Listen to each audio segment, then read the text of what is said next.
Jæja, 2-0 svekkjandi tap, hvernig líður eftir þetta? Það aldrei gaman að tapa leik en ég nokkuð stoltur af stelpunar. Mér fannst að það stóðu sig vel og gerðum vel í þennan leik.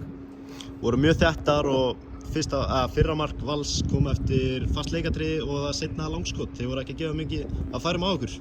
Já, í mínum mati á móti svona liðum sem eru alveg topp liðum. Ef þú missir fókusinn í 1 sekúndustundum eins og gerðist úr hotn síðasta sek fyrir hálfleik, þá það svolítið crucial moment. Þannig að því miður við gerum það. Olga, fellum við í teiknum. Hvernig fannst þér þetta?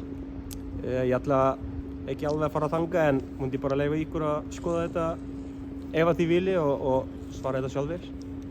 6 stig eftir 5 umferðir, ánægður með söfnuna? Já, við erum búin að fara yfir svolítið hörkuprógram og búin að mæta reyndar bara toppliðum fyrstu 5 umferðir og náðum að vinna 2 leikjum sem svolítið decent í mínum mati og við lærum að gera betur næst og höldum bara áfram. Og aðeins fengið 4 mörk á okkur núna eftir 5 umferðir og hlýtur að vera ánægður með það?